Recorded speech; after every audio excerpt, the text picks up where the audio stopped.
11 years old, 11 or 12. I came from a canoe polo background, so that was kind of my big dream. And we just went along to kayaking to try and get fitter for canoe polo. And I just fell in love with it. I think canoe polo set me up really well for coming across the K1, just in terms of the paddle feel. You know, canoe polo is all about being able to manoeuvre the boat, agility, turns and things like that, and I think through that, I developed a real feel for the water, and I have quite a lot of paddle skills now that I still use, you know, on the start line and in some of that bounce, and so I think it was a really, really good kind of foundation to start from. Do you know, every now and then I have dreams about it. Every now and then I dream about canoe polo. I really miss it. I think at this point in my career it's a little bit too high risk. I don't know if you've seen the charge start, but I think a lot can go wrong. So I think there's going to be a post-kayaking hobby. I was 18 when I kind of made the decision to go all in with kayaking. So up until that point, you know, I did a lot of canoe polo, surf lifesaving, badminton, which was a random sport on the side. But it was around that kind of 18, 19 age where I first made my first senior team, and managed to become a professional athlete at that point, and kind of ever since it's been my kind of main focus. My dad was a really big part of I guess my journey and being a kayaker. He used to have to bribe me to go to training with chocolate ice creams.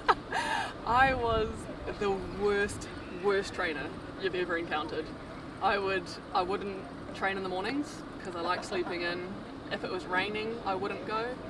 And so we had this kind of running deal that must have gone from the age of 12 to 17, that if I went to training I got an ice cream afterwards.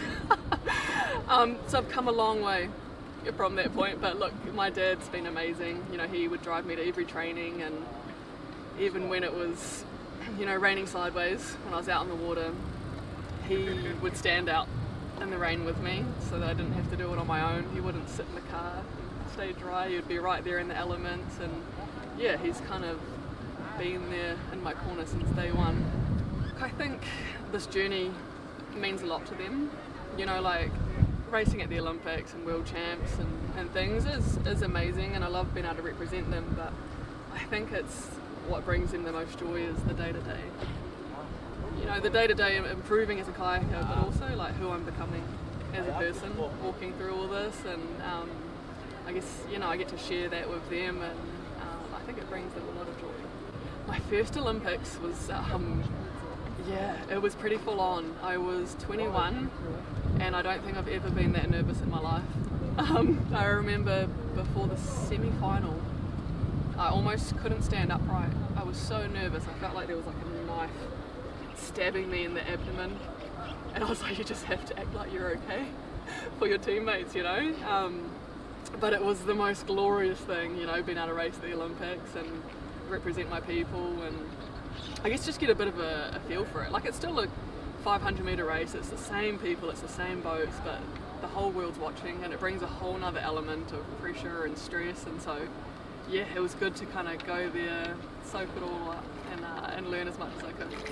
I think having like been to the Olympics, I feel like I gained a lot of experience of how to perform under pressure. That was probably another thing, like when I was younger, I was not good, you know, at racing, and I would get so nervous that I would paddle to the start line crying, and I wanted to quit every single time.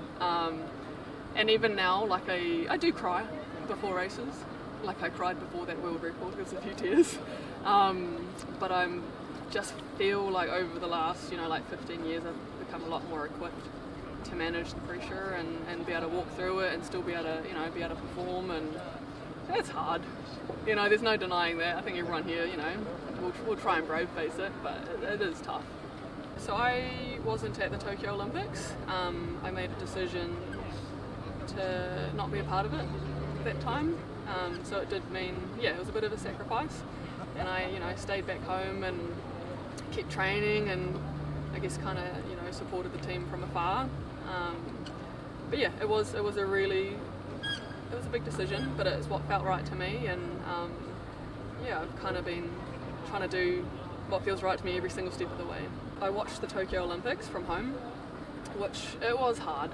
Yeah, it was pretty hard to be back in New Zealand and seeing it all unfold, and but you know, like I still had this belief, you know, and this dream of being the fastest paddler the world's ever seen, and so yeah, it was just kind of day in, day out, keep showing up, keep dreaming, keep believing. Since Tokyo, I've done a lot of training and a lot of work, and I've got a magnificent team around me that have supported me over the last 4 years and kind of brought me to this point. You know, like there's a lot of people that I don't know if I'd still be standing, you know, if I'd still be here if it wasn't for them having kind of stepped in and walked through it with me. And so yeah, a lot of hard work. And yeah, like I'm just so grateful that I get the opportunity to express that and light up my lane. And here I am, not long until Paris. 2017 was my first time racing K1 back in Z, and so yeah, 2 weeks ago racing there and breaking the world record was almost unbelievable. Yeah, but like I went out there with this goal of just being able to stay in my lane, and I wanted to express all of my physicality, all of my courage, and just stick to my game plan and paddle beautifully. And so I feel like, you know, like I managed to execute that, and then when someone did tell me it was the world record, like, you know, that's been a lifelong dream, you know, to try and be the fastest the world's ever seen, and you know, I've got even bigger dreams than that, and so I feel like I'm on this journey, like I want to see what's possible for the, you know, for a female athlete, for me, like what's the limit of my body, my mind, and hopefully we'll see what that is over the next wee while. Having Lisa out there, I feel like we're just pushing each other to new heights. You know, like not that long ago, you know, people were only just breaking 148, you know, and going 147 in the racing, and now, you know, I feel like we've broken through the ceiling and been able to go 146, and I feel like we're gonna see some more amazing races between us, and like who knows how fast we could go, but I feel like we need each other, you know, to be sparring and to see, you know, what's the limit. I'm excited for Paris. Nervous too, you know, like there's no denying, man, like it's like walking through white hot pressure. And I don't want to let that fear and that stress consume me. I want to be able to, you know, just one day at a time, just focus on bringing my absolute best I can to every training session, to every moment, and you know, and maybe the like most intense pressure cooker there is at the Olympics, I want to see how fast I can go. I really want to go 145. Since probably like 2017, yeah, that's been my dream number. And when I used to say it, people thought I was crazy. And now I think it's possible. Yeah. I'm what, 1 second, 1.2 off that? And that's honestly, like for me, the next 3 months, that's what I'm going to be pursuing. Over the last 8 years, I feel like I've grown so much. I feel like I'm someone that can walk through fire now. You know, I can walk through the white hot pressure, and I can walk with my shoulders back, standing upright. And yeah, there's no denying that it's hard, but I just feel like I can withstand the storms now. My dream for Paris, so I'll be racing 2 events. So I've got K2 with Lucy. So we're kind of in this discovery of seeing what is possible for our combination. So every time we race at World Cups, it's kind of like drawing a new line in the sand and trying to pursue a bit more speed and a bit more fitness. And so we're going to really try and push that space, that K2. And then, yeah, look, I guess for the K1, it's 145.